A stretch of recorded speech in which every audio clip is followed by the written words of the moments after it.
14장 18절입니다. 하나님의 말씀은 요한복음 14장 18절입니다. 내가 너희를 고아와 같이 버려두지 아니하고 너희에게 오리라. 아멘. 말씀 제목은 나는 고아인가 자녀인가 라는 말씀입니다. 나는 고아인가 자녀인가 라는 말씀입니다. 우리가 이 세상을 살면서 가장 딱한 사람이 누굴까? 불쌍하다는 표현은 좀 그렇고요. 잘라도 말로 짠한 사람이 누굴까? 고아입니다. 과거에는 부모님을 잃었기 때문에 고아가 많았고, 전쟁통에.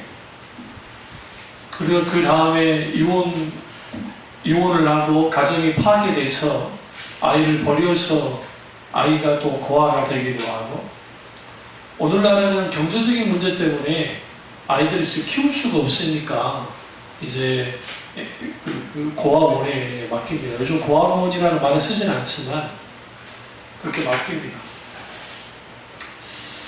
모든 인간은 본래 아담과 하와가 타락하기 전에는 아버지 되신 하나님이 그들의 부모님이 되셨기 때문에 그들은 넉넉하게 그분의 권위 안에서, 사랑 안에서, 그분의 주권 안에서 살아갈 수가 있었습니다.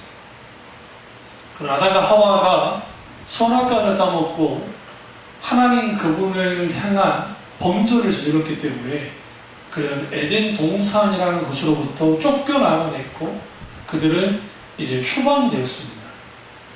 그리고 인류 역사의 모든 아담과 하와부터 시작해서 오늘날 이르기까지 이 모든 사람은 고아와 같은 상태에 있습니다. 그도 불구하고 사랑이 많으신 하나님은 아담과 하와를 고아처럼 내버려 두지 않고 그들에게 계시하시고 그들에게 찾아오셔서 그들을 돌보시고 그리고 그들을 인도해 주셨습니다. 그래서 오늘날 우리가 지금 실질적인 고아가 있죠. 이제 우리 부모님들이 연세가 드실수록 우리 나이가 먹으면 먹을수록 어느 순간에는 부모님들이 이 세상을 이제 떠나게 되기 때문에 우리 모든 고아가 됩니다. 근데 그 고아가 되는 것은 사람마다 이제 좀 간격이 차이가 있을 뿐이지 언젠가는 우리 모두는 고아가 될 거라는 거죠. 오늘 여기서 말하는 고아는 영적인 고아를 뜻합니다. 하나님과의 관계 속에서 우리가 이제 보아야 될 것은 뭐냐면, 우리는 원래 고아 상태에 있었습니다. 진짜 아버지 밑에 있는 게 아니라 의붓 아버지인 사탄 밑에 있었습니다. 너희 아비는 사탄이라는 주님의 말씀처럼, 원래 우리가 예수 그리스도를 믿기 전에, 중생의 역사를 경험하기 전에는 모든 인간은 사탄이 아버지로 여기며 살았습니다. 그럼 그 사탄은 어떻게 합니까? 종교로, 권력으로, 전쟁으로, 폭력으로, 기타 등등 세상 것으로 거짓 아버지 역할을 하면서 온갖 사람들의 눌림 가운데 있게 만들었고, 이런 속에서 참 아버지였던 하나님이, 원래 우리 아버지니까요. 하나님이 창조하셨으니까 그 아버지 되신 하나님을 잊고 살았다는 거죠. 그러다 우리가 예수를 믿었습니다. 그리고 예수님을 믿고 구원을 받았습니다. 이제는 우리와 하나님과 나 사이의 관계는 법적으로 아버지가 되셨습니다. 더 이상 사탄이 나의 아버지가 아닙니다. 중생이 있으며 구원받았으면 이제는 하나님이 나의 아버지 됩니다. 성령을 통해서 우리를 양자 삼으시고 공동 상속자가 되게 하셔서 이제 결국은 성령으로 말미암아 하나님을 아버지라 부를 수 있는 그러한 존재가 됐습니다. 문제는 내가 예수를 믿고 하나님을 믿는데 그 믿는 그러한 속에서도 고아처럼 사는 겁니다. 고아처럼 신앙생활을 하는 겁니다. 오늘날 하나님과의 관계적인 측면에서 영적인 고아들이 너무나 많습니다. 법적으로는 아버지 아들이에요. 그런데 아버지와 관계가 없는 거죠. 우리나라에도 행방불명 그런 사람들이 많습니다. 사고를 당해서 범죄 때문에 그럴 수도 있고, 집을 떠난 사람들이 생각보다 많아요. 법적으로는 부자 관계, 법적으로는 부모와 자식 관계인 줄 모르지만 행방불명 되어버렸기 때문에 사실상 실제적인 관계를 갖지 못합니다. 마찬가지로 우리가 하나님과 나 사이의 관계가 그럴 수 있습니다. 하나님과의 관계가 고아와 같은 관계에 있는 사람이냐 아니면 자녀와 같은 관계에 있는 사람에 따라 다릅니다. 비록 그 사람이 자녀이지만 하나님과의 관계적 측면에서는 고아와 다름없는 사람들이 너무 많은 거예요. 왜요? 하나님과 친밀한 교제, 하나님과의 관계가 깨진 사람은 관계적인 측면에서 하나님 앞에 뭐예요? 고아와 다름없어요. 그래서 북이스라엘을 향해서 이 호세아서에서는 그를 고아라고 표현합니다. 우리 저번에 우리가 예배 때 한번 봤었는데 한번 호세아서 가보시죠.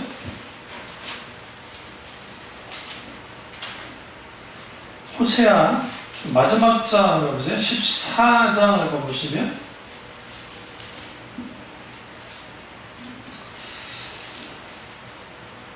3절을 보겠습니다. 호세아 14장 3절 우리가 아수르의 구원을 의지하지 아니하며 말을 타지 아니하며 다시는 우리의 손으로 만든 것을 향하여 너희는 우리의 신이라 하지 아니하오리니 이는 고아가 주로 말미암아 국률을 얻음이니이다 할지니라.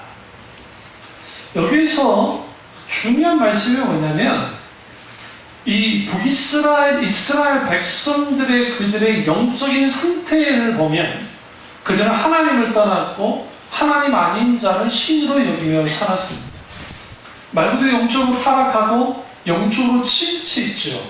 이런 상황을 뭐라고 하냐? 고아가 주로 말미암아 국률을 얻음이니이다 라는 말씀을 통해서 북이스라엘이 비록 하나님의 백성이라고 일컬어졌지만 그들은 고아였다는 거예요. 다시 말하면 내가 교회를 다녀요? 내가 신앙생활을 해요? 내가 직분을 갖고 있어요?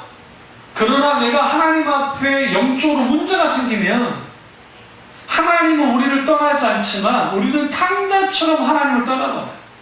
고아 같은 존재입니다.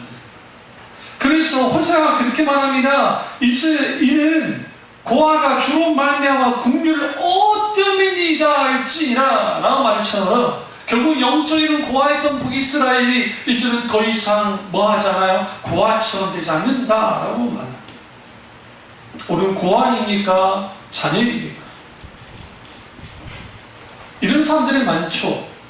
내 인생 살아가면서 힘들고 어렵고 고통스럽고 정말 낭망되는 이런 일들이 있을 때에 결국은 내가 이렇게 봐도 안 되고 저렇게 봐도 이 사람도 내게 도움이 되지 않고 저 사람도 도움이 되지 않고 어느 누군가도 내게 도움이 되지 않는데 하나님마저 도움이 되지 않는다고 한다면 그 사람의 영적 상태를 분명하게 볼 필요가 있어요.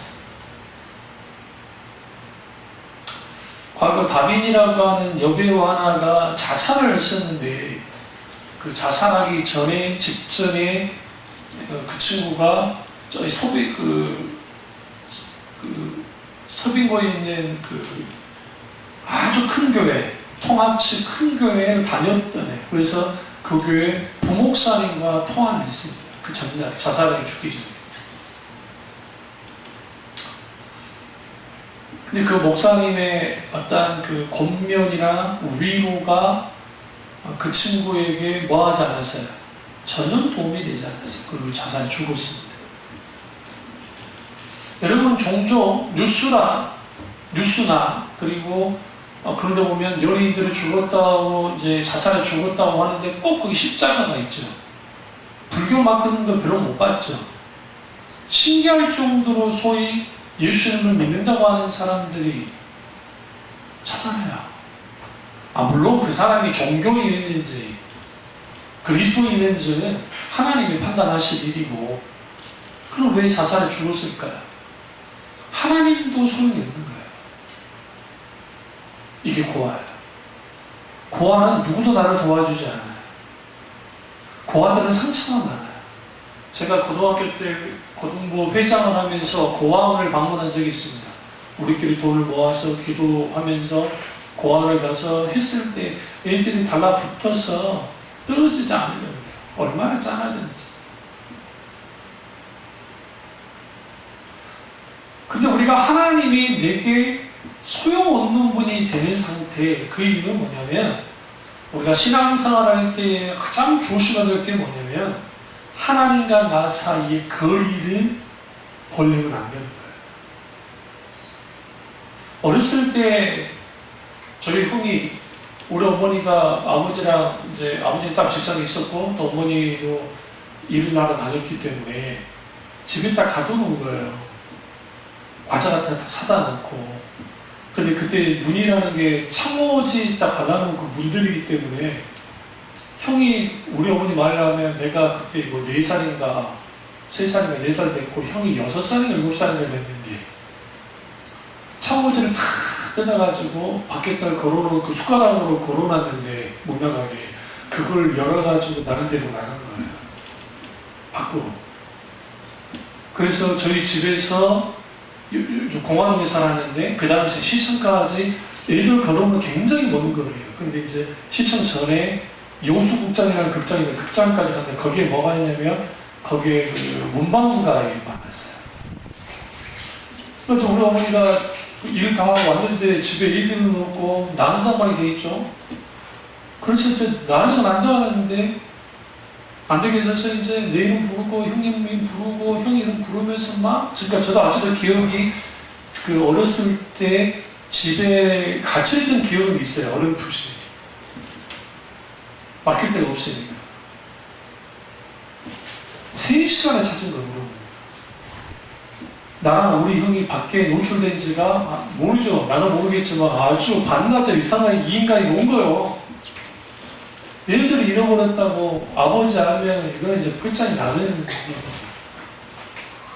우리 어머니 말에 의하면 얼굴물 떼꾸정물이 질질 흘리면서 둘이 뭐하고 있냐면 이제 그 문방구에서 뭐 이거 만지고 막 그거 긁고 있을 때는 그걸 보자마자 나는 안 때리겠지. 왜? 나는 모르겠어. 안성주는 그렇게 했대 그래서 왜 팼어요? 잊어먹을까? 그때 그 우리 제 어렸을 때 그 뭐가 많았죠? 유괴가 많았어요. 유괴가 많았기 때문에. 근데 그런 애들은 안 잡아가. 떼꾸정물이 진짜 그러니까. 그 대신 길을 잃어버리면 뭐 잘못하면 집을 잃어버릴 수 있고 그러면 고아될 수 있잖아요. 고아나 될 수도 있기 때문에. 그러니까 우리가 하나님, 그러니까 집으로부터 떨어져 나와서 그리고 우리 어머니가 찾았기 망정이지. 만약에 찾지 않았으면 지금 제가 저희 형이랑 둘이 고아원에서 자라서 어머니가 누군지도 모르고 자라실 수도 있어요. 그때는 전산 시스템이라는 게 되어 있지도 않고 실제로 그렇기 때문에 그럴 수 있죠. 마찬가지로 우리가 하나님과의 관계가 멀어지면 멀어질수록 우리는 고아 같은 상태가 됩니다. 그래서 신앙생활의 핵심은 내 인생에 사는 핵심도 마찬가지고 하나님과 나 사이의 관계는 늘 가까워야 돼. 그래야 하나님이 내게 소용이 있어요. 왜 많은 사람들이 극한 고난에 있을 때 하나님의 소용이 없을까? 그 이유는 뭐냐면 그들의 믿음이 약해서 그럴 수 있죠. 그들의 마음이 약해서 그럴 수 있겠죠. 그러나 근본적인 것은 하나님과의 거리감이 좁혀지지 않으세요. 늘 일상적으로 하나님 없이 살아왔던 사람이에요. 하나님과 친밀한 교제를 나누지 않았고 매일의 삶 속에서 하나님을 늘 찾지 않았던 사람이 극한 문제가 생겼을 때 하나님 찾을까요? 찾긴 찾아요. 도와달라고. 그러나 그 하나님이 멀리만 느껴져요. 찾아오셔도 멀리만 느껴져요. 그러니까 극단적인 선택이에요. 저 여러분 고아입니까? 자녀입니까? 탕자는 고아였습니다. 아버지 있는 고아. 오늘 너무나 많은 교인들이 아버지 대신 하나님이 있는데 고아같이 오늘 본문 말씀에서 성경에서 뭐라 합니까? 내가 너희를 고아와 같이 내버려 두지 않겠다라고 주님이 말합니다. 그러면 여러분, 우리가 성경에서 우리가 아셔야 되는 게 뭐냐면, 성경에서 말하는 고아는 아주 치명적입니다. 오늘날의 시대에도 고아는 불쌍하죠. 그러나 고대 시대의 고아는 여러분 거의 99%는 죽는다고 봐야 돼요. 상으로 죽고 노예로 팔려가고 아니면 굶어서 죽는 거예요. 그래서 고아됐다는 것은 이미 끝장난 거예요. 그래서 이스라엘 찌각가라고 하는 이게 은이라는 뜻인데, 이거 구조와 관계가 있는 건데, 그 전통이 지금 수천 년 동안 지금 현재 이스라엘에도 찌각가라고 하는 그러한 관습이 남아있는 이유는 뭐냐면, 먹을 음식에 내가 오늘 음식을 했어요. 그 당시 냉장고가 없잖아요. 음식이 남죠. 그러면 그 음식 먹기 전에 물 앞에 딱 놔둬주는 거예요. 그러면 지나가면서 나그네가 먹기도 하고, 아니면 그 고아나 이런 사람들이 그 음식을 먹을 수 있도록. 그 째라까 지금은 이제 그 박스 형태로 만들어서 거기 동전을 집어요. 째라까 해가지고. 그러면 그걸 이제 그걸 관리하는 분들이 있어서 그걸 다 가져다가 구제하는 데 주로 쓰는데, 예수님 당시 고아이든 뭐 아브라함 당시 고아이든 똑같아요. 우리나라도 마찬가지예요. 고아 아주 비참했고, 현재 그 북한의 그 꽃제비들이라는 이들이 다 고아이들이거든요. 죽지 못해 사는 아이들. 폭력이 노출되고, 질병이 노출되고, 배고픔에 노출되는 그러한 상태. 그게 고아입니다. 근데 성경은 우리를 그렇게 고아 같은 존재라고 말하는 거예요.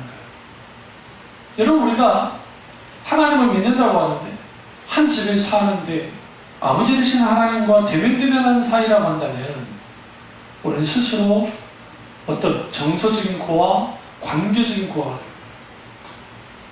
우리가 하나님 앞에 예배드리러 나왔어요. 그리고 신앙생활을 해요. 근데 우리는 왜 하나님을 향해서 하나님이 내게 대화 나누기 원하고, 내게 사랑 주기 원하고, 그 살아서 역사하신 하나님과 관계 맺기 원하는 왜 그런 게 없을까요? 우리는 하나님 말씀을 듣거나 찬양을 하거나 기도하거나 헌금할 때 오늘 누굴 기억해야 되냐면 하나님을 기억해요. 두 가지 형태의 고아가 있는데, 하나는 탕자 같은 고아가 있고, 또 하나는 큰아들 같은 고아가 있어요. 탕자 같은 고아는 뭐냐면, 자기에게 이익이 될 때는 하나님 앞에 알랑방구 끼면서 하나님 옆에 있어요. 근데 자기에게 뭔가 풍요 넘치는 하나님을 떠나 있어요. 멀리 떠나요. 그러니까 주일 예배 드릴 때 예배 드리는 것보다 놀러 가는 게 더 자기들이 굉장히 소위 말해 갇히는 거예요. 오늘날의 한국 교회 교인들이 있을 수 없는 행동들을 한다고요. 많은 부분이 있었어요. 과거 제가 어렸을 때 80년도, 70년도, 80년도 신앙사를 했을 때에 상상하지 못한 일들이 오늘날 교회에서 쉽게 비일비재하게 일어나요. 왠 줄 아세요? 이제 내가 소중해야 되는 거예요. 내가 소중한 거예요. 물어봅시다. 하나님과 물질을 겸하여 섬기지 말라고 말씀하셨는데, 그 말은 예수님이 하나님과 물질을 겸하여 섬기는 것이 불가능하기 때문에. 누구 입장에서? 하나님 입장에서. 그래서 예수님이 하나님과 물질을 겸하여 섬길 수 없다라고 말합니다. 근데 우리 입장에서는 하나님과 물질을 겸하여 섬기는 게 가능해요. 왜 가능해요? 우리는 욕심에 이끌려. 욕심에 이끌렸어. 내가 중심이기 때문에. 그래서 우선순위를 설정할 때 하나님 넘버 1, 나 자신 넘버 2, 아니면 혹은 자식이 내 넘버 2, 넘버 3, 그만하잖아요. 이제 남편은 자기들 키우는 강아지들 다음이라잖아요. 대부분. 무슨 말인지 아시죠? 강아지 다음이라도 취급해주니까 감사하지. 우리 집은 그래도 우리 반려견 남편 쓰지 마세요. 그럼 성경적이지 않아요. 애완견 키우지 않으니까. 광주 우리 어머니 개 키우니까 그 자두를 나보다 더 사랑할 때 있더라고. 진짜 우리 어머니 얼마나 주중대주는지. 그러니까 우리가 하나님을 사랑한다 할 때에 하나님만 사랑해야 되는데 인간은 하나님만 사랑하지 않아요. 그러니까 왜 우리가 하나님과의 관계가 깨지냐면 하나님 나만 사랑해줘요. 여러분만 사랑해준다. 근데 나는 사랑하는 대상이 너무 많아. 그게 물질일 수 있고, 그게 사람일 수 있고, 그게 권력일 수 있고, 그게 자녀일 수 있고, 뭔가 있을 수 있어요. 그러니까 우리 마음이 나누어지는 거예요. 그러니까 마음으로부터 나누어지면 하나님과의 마음으로부터 거리가 생기고, 하나님께로부터 마음으로부터 멀어져 거리가 생기면 그 거리만큼 뭐냐? 하나님과도 몸이든 마음이든 거리가 생겨요. 그러니까 오늘날에 신자들의 하나님과의 친밀도와 80년도에 있었을 때 70년도, 60년도, 70년도, 80년도 교인들이 하나님과의 관계의 그러니까 친밀도는 상상을 초월할 만큼 그 시대가 더 가까워요. 그럼 제가 그 느낌을 받으면서 신앙생활했기 때문에 주일 낮예배에 가면 그때 느껴지는 그 주일 낮예배 속에 있게 되어지는 그 느낌과 분위기와 그 있게 되어지는 그런 것들이 있어요. 정말. 그리고 늘 교회들마다 자기들이 정하지도 않았는데 늘 그 시대에는 대부분의 교회에 문을 열어놨어요. 그러니까 예배당 문을 열어놨기 때문에 우리 교회 교인이 아니라 할지라도 그래서 진짜 도둑도 많이 맞아요. 우리 교회도 도둑을 2번 틀렸어요. 우리 모교회. 그 시대에 시니사이저 드럼까지 다 훔쳐갔어요. 앰프까지 다. 그 당시 돈으로 거의 수백만 원 들였어요. 그걸 다 수입산, 외국산을 수입해 온 걸로 해서 우리나라 건 없으니까 수입해 온 건데 교회에서 썼던 건데 세상에 다 목사님이 옮겨가 있다고 교인들이 있는데 그걸 속아가지고 2번으로 줬어요. 그래도 담임 목사님이 교회 문을 열어놨어요. 훔쳐가려면 다 훔쳐가라. 누가 이기나 보자. 왜? 기도하는 사람들을 위해서. 그래서 사람들이 와서 기도합니다. 저도 똑같이 이제 학교 가기 전에 교회 먼저 가서 잠깐 기도하고 학교 끝나고 교회 들려서 기도를 합니다. 그럼 이제 저녁이 되죠. 와서 기도를 쭉 하면 나만 기도하는 게 아니라 이제 그 시간대에 오신 분들 기도 어쩐 사람 또 술 취해가지고 와서 기도하는 사람도 있어요. 자는 사람도 있지만 술 먹고 와서 뭐 이제 맨정신은 하나님께 기도를 못 하겠고 술 취해서 이렇게 묶여 옆에 딱 들으면 죽어주고 혼자 똑같은 걸 죽어주고 할 때가 있고 그러면 이제 사찰 집사님께 이제 알려드려요. 지금 술 취한 분이 있으니까 집사님 신경 쓰셔야 될 거라고. 혹시라도 여자분들이 기도하다가 못 읽을지도 모르니까. 그리고 이제 노숙자, 거지들이 와서 원래 이제 자기도 하고 그랬어요. 자고 가요, 거지들이. 근데 그렇게 기도할 때 하나님이 우리를 크게 붙드시고 은혜 베푸시고 감싸주시는 그러한 은혜가 있었어요. 그 시대가 하나님의 부흥기, 그러니까 한국교회 하나님 놀라운 부흥기였기 때문에. 마찬가지로 우리도 마찬가지입니다. 내가 고아냐? 우리는 고아는 아닌데 고아처럼 사는 사람들이 얼마나 많아요. 부모의 권위를 무시하고 부모와 상관없는 삶을 사는 거 다 고아예요. 고아라고. 부모를 사랑하지 않는 사람? 고아야. 부모에 대한 애달픔이 없는 사람? 고아야. 무슨 고아예요? 마음의 고아예요. 마음의 고아. 실질적인 고아가 아니라 할지라도. 하나님과의 관계 속에서도 마찬가지입니다. 우리 탕자 같으면 하나님으로부터 멀어져요. 하나님 없이도 내가 살 수 있어. 생각해봐요. 우리 신앙 점검하십시오. 내가 하나님 없어도 살 수 있고 숨 쉴 수 있어. 그 사람 하나님 만난 사람 아닙니다. 인격체이신 하나님을, 살아서 역사하신 하나님을 만나게 될 때 나는 하나님 없이 살 수 없어요. 그런데 탕자는 아버지 없어서 살 수 있었어요. 굉장히 중요합니다. 그런데 아버지는 아들 없이는 못 살았어요. 그래서 아버지가 할 수 있는 게 뭐였느냐? 동문 밖에 나가서, 성경 보시면 동문 밖에 나가서 아들이 돌아오기를 기다리고 있었다라고 성경 말합니다. 하나님은 우리 없이 살 수 없어요.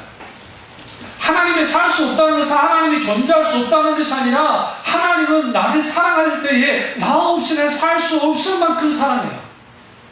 그런데 우리는 하나님 없이도 살 수 있을 만큼만 사랑해요. 그래서 여기서 뭐가 문제가 되어지냐면 하나님께 드리는 예배, 하나님께 행해지는 모든 것들의 최우선순위가 안 되는 거예요. 신앙생활할 때 예배가 최우선순위가 되지 않는 모든 교인들이 신앙이라는 것은 사상인 거예요. 그게 제가 목사이기 때문이 아니라 제가 목사 되기 전에 어릴 때부터 저는 하나님이 안 계시다고 생각했기 때문에, 왜? 하나님이 계시다면 우리 집이 그 정도로 망가질 수 없잖아요. 초등학교 5학년 때 죽을 뻔한 나를 살려주셨던 그 주님이, 그때도 소위 내면의 속에 내적 감동 가운데 하나님 음성을 들었음에도 불구하고 나는 하나님 안 믿었어요. 성경 퀴즈 대하면 2등을 했어요. 들은 거 있어가지고. 성경 퀴즈는. 그건 나의 하나님이 아니었어요. 그리고 그 살아서 역사하신 하나님을 만나게 됐을 때 비로소 깨달았어요. 내가 하나님 없이는 살 수 없다는 것. 그게 그리스도입니다. 그리고 오늘날 많은 교인들이 하나님 없이도 살 수 있는 이유는 뭐냐면, 그들의 신앙을 다 깡그리다, 이거 아니다 라고 할 수는 없겠지만 분명한 것은 뭐냐면 하나님 앞에 자기 죽음이 없었기 때문에. 신앙의 출발은 죽음으로부터 시작됩니다. 예수 그리스도 안에서 내가 죽어질 때 비로소 새로운 생명이 우리에게 부어지듯이 그렇게 되는 거예요. 근데 보세요. 탕자는 아버지 없이도 살 수 있었기 때문에 아버지를 떠났습니다. 그리고 마음껏 살았습니다. 누리며 살았습니다. 그런데 허랑방탕하여 아버지로부터 몰려받았던 유산들을 다 뭐했다? 허비했다. 허비해버린 거예요. 그러자 비로소 누가 떠올랐어요? 아버지가. 우리가 영적인 바닥 가운데 있을 때, 누구도 내게 위로되지 않고 누구도 내게 힘되지 않은 상황이 있을 때에 하나님조차도 내게 소용이 없습니까? 그렇다면 여러분은 고아입니다. 고아입니다. 어떤 고아입니까? 법적으로는 고아가 아닐지 모르지만 영적으로는 고아입니다. 마음으로부터의 고아입니다. 그래서 하나님의 시선과 우리의 시선이 달라요. 하나님의 사랑과 우리 사랑이 달라요. 여러분, 내리 사랑이 큽니까? 밑에서부터 올라오는 사랑이 큽니까? 여러분 자녀가 여러분을, 부모를 사랑하는 게 큽니까? 여러분이 부모된 여러분이 여러분 자녀를 사랑하는 게 큽니까? 당연히 부모된 우리가 더 사랑이 커요. 정말로요. 여러분의 육신의 부모님을 사랑하는 것보다 자녀 더 사랑하죠? 안 그럽니까? 어떻게 할 수 있는지 아세요? 얘네들이 장난감 10만원짜리 사람을 사주면서 부모님 용돈 들을 때 벌벌 떨어. 계산해. 5만원짜리 할까? 3만원짜리 할까? 안 그러세요?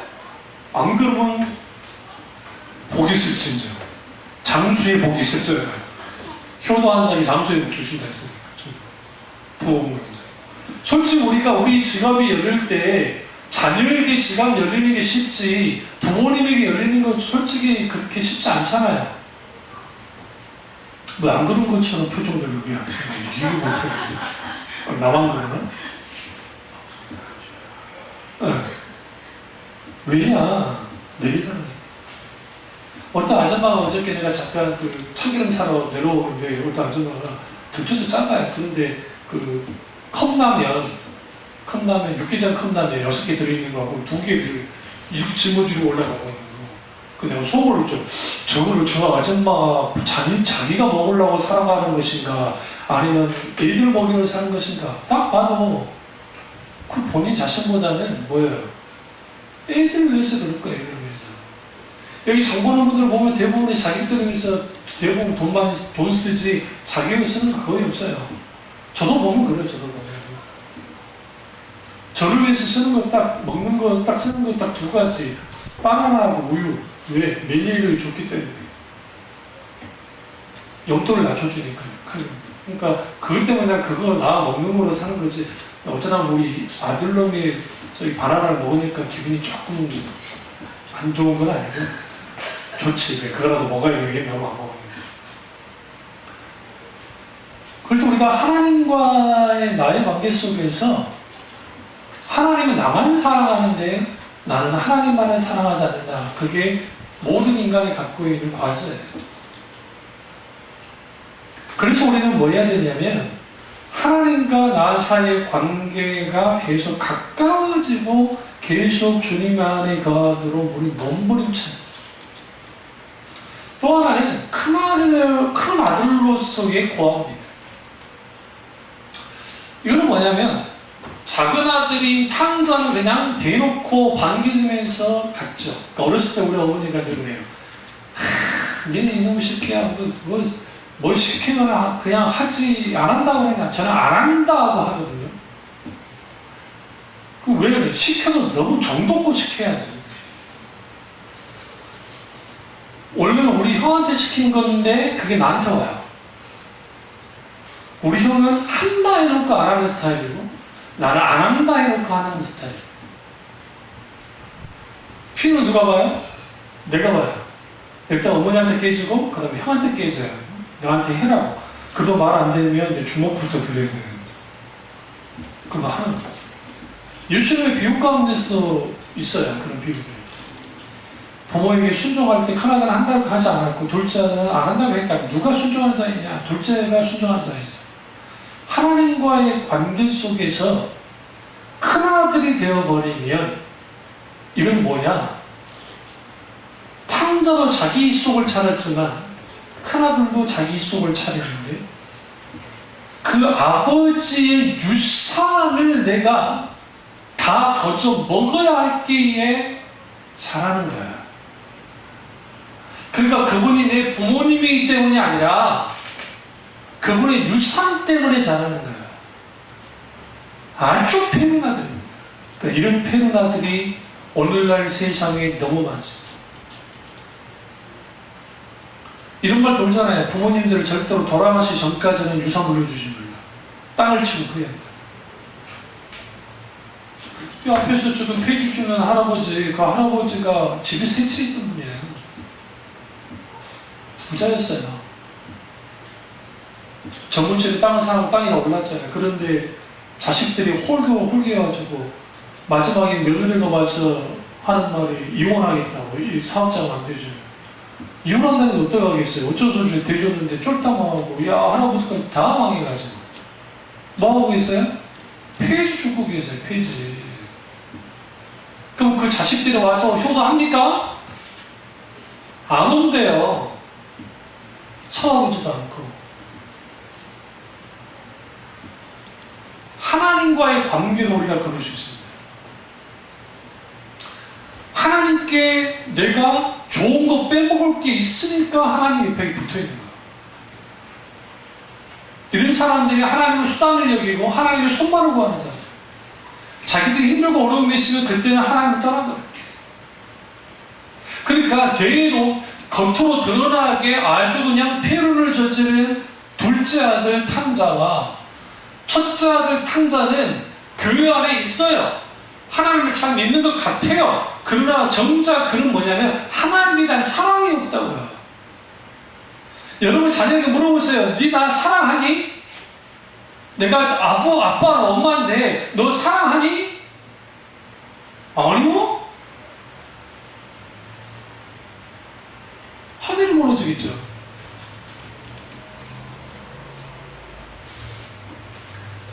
부모님 우리가 자녀를 사랑할 때 얘가 100점 받으니까 너 100점 받았으니까 내가 사랑해. 이거 아주 왜곡된 사랑이에요. 얘들이 말 잘 듣고 잘해주면 내 자식이고 그러면 내 말을 잘 안 들어주면 자식이 아닙니까? 너 그렇게 행동하면 나 자식 아니야. 그거 아주 무서운 말이에요. 그러면 그 말 가운데 자라나는 아이들은 어떻게 자라나냐면 똑같아요. 당신이 내게 부모로서 올바른 행동을 나 부모 취급해줄게 라고 나올걸요? 계산하면서 조심하셔야 돼요. 우리 어머니도 그렇거든요. 어릴 때 키울 때 막 있거든. 말 잘 들을 때는 안 돼. 내 자식이 안 되면 이놈의 새끼야 나가 죽어라 이 빌어먹으려는 새끼야. 그러니까 어느 날 내가 하도 그 말을 많이 듣길래 근데 우리 때 있잖아 웃으면서 실시하고 우리 어머니가 아마 열받았을 거예요. 내가 잘못하긴 했지만 엄마 왜 내가 밖에 나가서 빌어먹으면 좋겠어? 에? 내가 나가 죽으면 좋겠어? 그러니까 다 쳐다보더라고요. 근데 충격받았나 그 말. 난 장난스럽게 말하는 거예요. 그 빛이 웃었지. 말 안 하거든요. 그 다음 또 여기 좀 달라졌어요. 조금. 근데 이제 성질나면서 똑같이 나오고 안 나오고 실제로 그런 건 아니지. 그런 마음은 아니지만요. 우리 자녀를 낳겠습니다. 그래서 우리에게 하나님과 나 사이의 관계에서 하나님을 내가 사랑해야 되는데 그리고 정말 하나님과 진정한 관계를 갖고 있어야 되는데 그렇지 못하니까 이 세상에서 신앙생활하면서 가장 불행한 사람이 고아처럼 신앙생활합니다. 사탄이 우리를 가지고 노는데에도 한가할 수가 없어요. 두들겨 맞는 거예요. 만약에 예를 생각해보세요. 여러분 우리가 애들끼리 놀다가 어떤 아줌마가 내 자식을 한 대 주워 박았어요. 그럼 그걸 보고 가만히 있을 부모 어디 있어요? 안 그래요? 그게 잘하고 못하고 그거를 일단 놔두고 그걸로 눈이 돌걸요?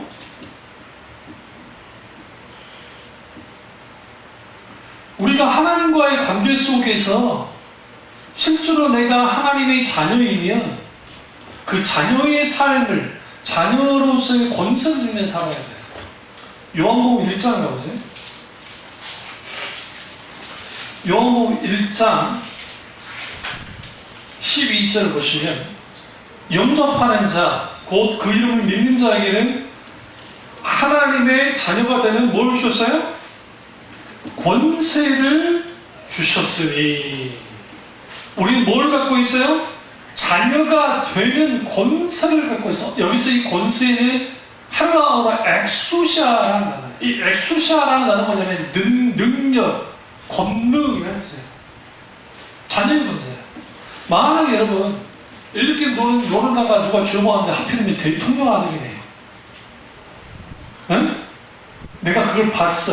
이 새끼야! 하면 무슨 일이 벌어져요? 너무 새끼야! 그럼 갑자기 경호원들이 달려와서 저를 아마 멱살을 끌고 아마 지를 누를걸요? 그 대통령 아들은 실제로 권력은 없지만 대통령 아들이라고 하는 권세를 갖고 있어요. 그러니까 부르는 호칭도 다르잖아요. 그렇잖아. 뭐 영예라는 표현도 쓰고 막 그렇게 표현 쓰는 것처럼 함부로 하지 못해요. 함부로.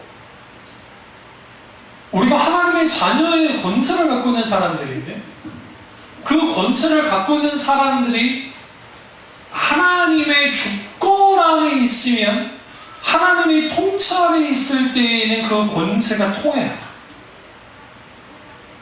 그러니까 대통령 아들이라는 권세는 대한민국 그 치안 법권이 통하는 곳에 안에 있으면 그 권세는 통해요. 그런데 아주 위험한 곳, 예를 들어 전쟁터라든지 아주 위험한 현장에 만약에 그 아들이 갔을 때 그 아들은 누가 지켜줍니까? 쉽지 않아요. 사탄은요, 우리를 언제든지 하나님께로부터 떨어뜨려요. 여러분 동물왕국을 보시면, 저 동물왕국 좀 좋아하는 편인데, 동물왕국 보시면 사자들이 사냥할 때 뭐 호랑이든 사자든 뭐 표범이든 치타든 그런 데 사냥할 때는 사냥률이 그렇게 높지 않아요. 우리는 다큐 이제 동물원에 다큐로 보니까 막 찾아보는 것 같은데 실제로 그 패키지나 아니면 이제 거기 있잖아요. 그 투어로 막 거기 현재 가이드 해가지고 가면 그 사냥하는 모습을 거의 못 본대요. 그 사람 다 실망한대요. 그럴 줄 알고 갔다가 심지어 코끼리도 못 볼 때 있대. 그렇게 돌아다니고. 그러니까 그게 쉽지 않은 거예요. 그런데 이 사슴이든 뭐든 임팔라든 뭐든 딱 잡을 때 어떻게 하는가요? 약한 애들을 떨어뜨려요. 무리에서. 특별히 새끼와 이제 어미가 있을 때 반드시 뭐 하냐면 새끼를 어미로부터 떨어뜨려요. 떨어뜨려 놓고 그 다음에 새끼를 잡아먹어요. 당연히 사탄이 우리에게 한 일이 뭘까요? 아버지 되신 하나님으로부터 우리를 떨어뜨린다. 그러니까 우리는 떨어뜨리는 나이와 사탄이 마음대로 가지고 놀아요. 우리를 고통스럽게 하고 죽여요. 그러니까 그게 사람의 관계로부터 오든 물질의 문제부터 오든 건강의 문제로부터 오든 뭐 어떤 상황부터 오든 환경으로부터 오든 이런 게 우리가 있잖아요. 그러면 사탄은 어떻게든 환경으로부터 하나님이 함께하지 못하도록 만들고 관계로부터 하나님 못하게 만들고 계속 떨어뜨려놔요. 떨어뜨려 놓으니까 그게 위험인 거죠.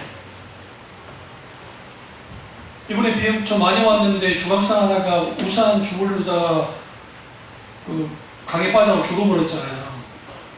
얼마나 안타깝습니까? 어른들이 같으면 그렇게 안 하겠죠. 그깟 우산 그냥 버리고 말지.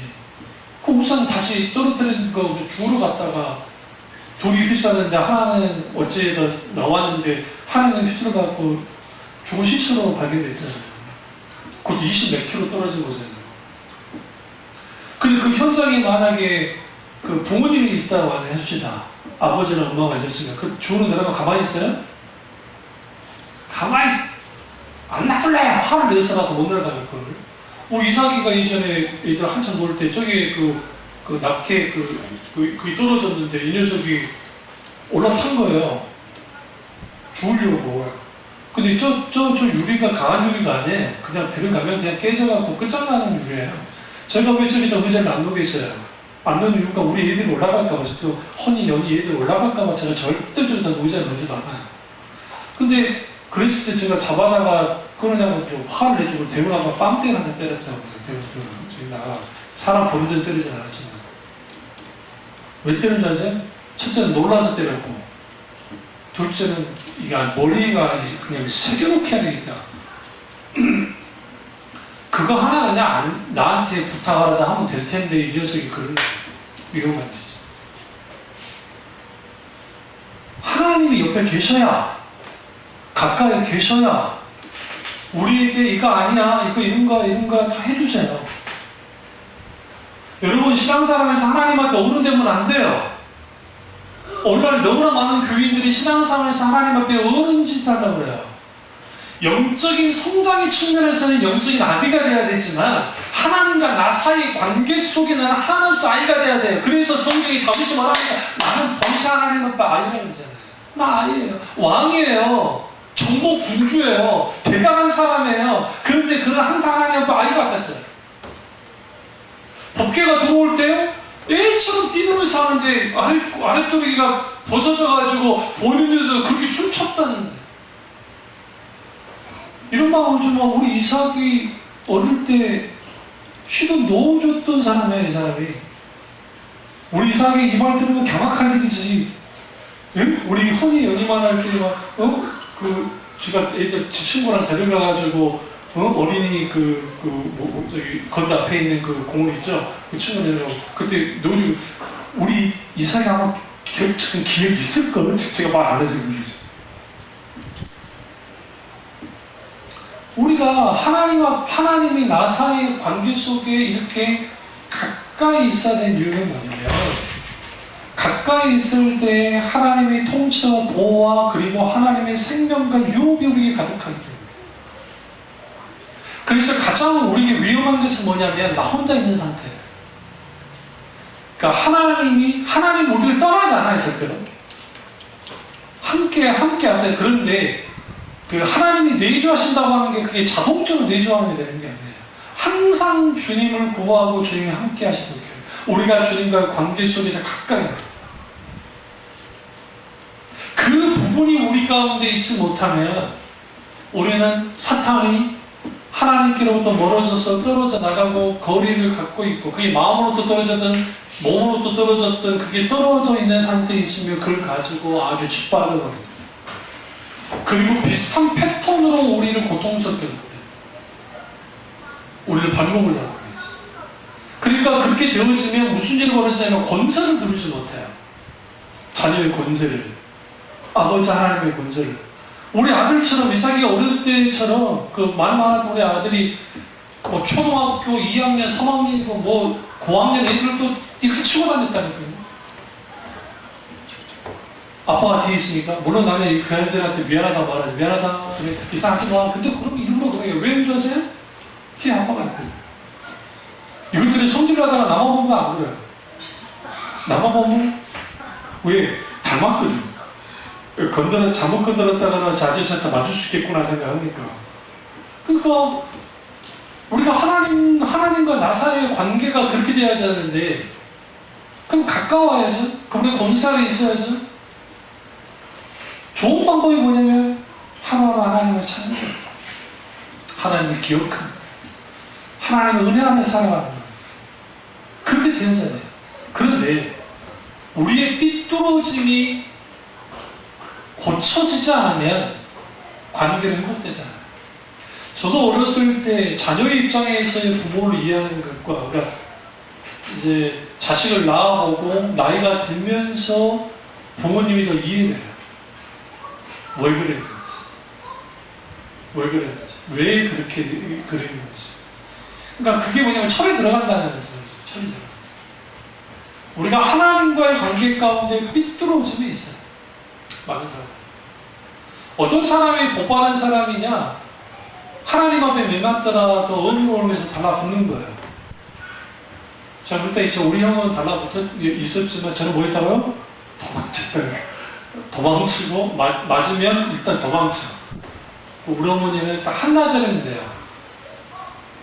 이게 그 다혈질적인 그런 스타일들이기 때문에 한나절만 지나면 풀려. 그리고 언제 그랬는지 나한테 잘해줘. 물론 이제 치명적으로 잡아들 때는 이제 좀 더 가지긴 하지만 그거 오래 가지는 않아요. 그 대신 이제 저녁에 몰래 들어와서 이제 기웃기웃하면 이제 들어오게 하거든요.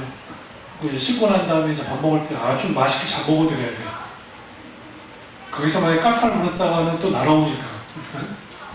그랬는데, 하나님과의 삐뚤어짐이 왜 생길까요?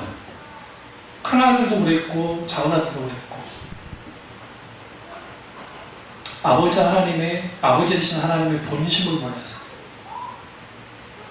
안성호 목사가 목회하는 게 왜 이 정도고, 내가 왜 이렇게 몸이 좀 이렇게 아프고 하는 거 그럴까? 이해가 될 수 있죠. 하나님의 본심이 있어요.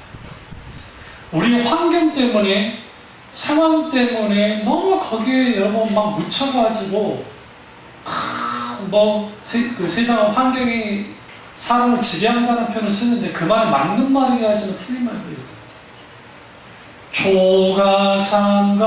조가상간도 나는 만족하네.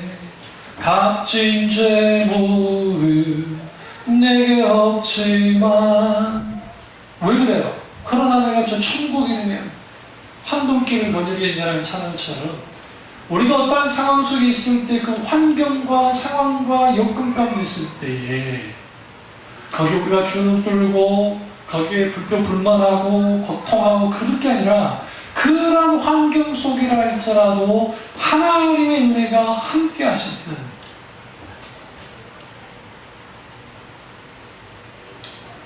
내가 그 환경의 지배자가 되겠습니다. 예수 믿는 자를 뭐라고 표현하느냐? 그들은 환경과 상황의 지배자라고 표현했어요. 우리가 이렇게 사는 환경, 힘들고 어려운 환경 속에서 감사하며 살지 않는 사람이 좀 환경이 좀 좋아졌다고 해서 감사하며 살까요? 절대로 그럴 수 없어요. 오늘 이렇게 말하죠. 누군가가 내게 좀 변화됐어. 더 좋아지면 나 좀 더 좋을 텐데. 아니요. 가장 먼저 내가 변화돼야 돼요. 내가 좋은 사람으로 변화되어져야 나와 관계된 자녀이든 누구든 그 사람들이 좋아지는 거예요. 근데 우리는 반대로 하잖아요. 저도 그런 사람이고. 반대로 하잖아요. 아, 저 사람이 저 환경이 뭐가 좀 좋아지면 나도 좀 더 좋게 해줄 수 있을 텐데. 그렇지 않습니다. 이것을 누구에게도 적용시키자면 하나님께까지 이렇게 하나님이 내게 좀 괜찮게 해주시면 하나님이 이렇게 해주시면 나도 따질 게 많아요. 하나님께 여러분만 따질 게 많은 게 아니라. 근데 왜 안 따지는지 아세요? 하나님의 본심은 우리를 고통케 하고 우리를 절망케 하고 우리를 고생케 하기 위함이 아니에요. 하나님의 본심은 우리가 이런 속에서 하나님이 주신 놀라운 은혜, 하나님의 자원, 하나님의 놀라우신 사랑 가운데 살아가기를 원하십니다. 뭐 하면서? 감사하면서. 뭐 하면서? 넉넉히 이러한 것들을 믿음을 이기면서. 고아라 삶이 외롭습니다. 예전 찬양 가운데 찬양이 있어요. 나 외롭지 않네. 나 두렵지 않네. 주님 맘에 늘 계시네. 험한 산과 걸칠 그런 찬양이 있어요. 험한 산일지라도 난 부족함 없도다. 그런 찬양이 있어요. 왜 나 외롭지 않고 나 두렵지 않으세요? 그 주님의 인도하심이 있고 그분이 나와 여호와 산마로서 함께 하시고 지키시고 보호하시고 인도해 주시기 때문이에요. 우리가 살다 보면 신앙생활 하다 보면 외로울 때 있고 인생 살다 보면 외로울 때 있습니다. 인문학은 인생이나 무엇인가 할 때에 이 세상에 있는 것에 대해서 이렇고 말합니다. 그게 심리학자든 역사학자든 경제학자든 뭐 상담학자든 그 사람들이 그렇게 말하면 근데 결국 그 뭐냐면 살아봤자 100년 되는 인생을 살아가면서 인생이 이런 것입니다 라고 자기들 나름대로의 정의를 하고 자기들 나름대로의 문제제기를 하고 하지만 해답을 주지 못해요. 교회는 신앙은 영생 안에 있는 인생에 대해서 말해줘요. 다시 말하면 한계 속에 있는 인생이 아니라 하나님 주신 영원한 생명 속에 있는 인생을 교회에서 말해주기 시작할 때에 결국 내 인생의 참 의미를 알고 내가 왜 살아야 되며 무엇을 위해 살아야 될지가 분명해져요. 근데 그것이 가능하다면 나는 하나님의 자녀로서의 그 자리에 머물러 있어야 돼요. 관계이든 나의 위치이든 내가 어떤 것이든 그 속에 있을 때 그렇게 되어졌을 때 우리는 하나님 안에서 내 인생이 재발견되어져요. 하나님 안에서 진정한 인생을 살아가기 시작해요. 마지막 숨 거둘 때에 우리가 이룰 때에 예수님이 뭐라고 하며 돌아가셨죠? 마지막 다 이루어도다. 우리 예수 믿는 사람은 우리 인생의 나름대로의 공생애를 살아야 돼요. 마지막 우리가 숨을 거둘 때에 어떻게 내 아이 이렇게 아니면 내 자신 향해서 이렇게 말해야 돼요. 내 자녀들은 이렇게 말해야 돼요. 적어도 하나님이 내 인생을 살도록 하셨는데 주님의 은혜로 다 이룰 수 있었다. 그런 사람들의 복받은 인생이에요. 그 대표적인 사람이 다윗이고, 그 대표적인 사람이 아브라함이고, 그 대표적인 사람이 모세예요. 그 하나님의 사람들은 하나님의 뜻하신 계획을 다 이루고 죽었어요. 그래서 그들이 위대한 거예요. 그들의 업적이 크기 때문에 위대한 게 아니라 하나님이 그들을 위해 그들의 원하는 걸 이루었기 때문에. 그런 인생 되어지려면 우리는 하나님과 자녀의 관계를 아주 돈독하게 누려야 됩니다. 그 은혜가 저와 여러분께 주님을 축원합니다. 기도하겠습니다. 기도하실 때 하나님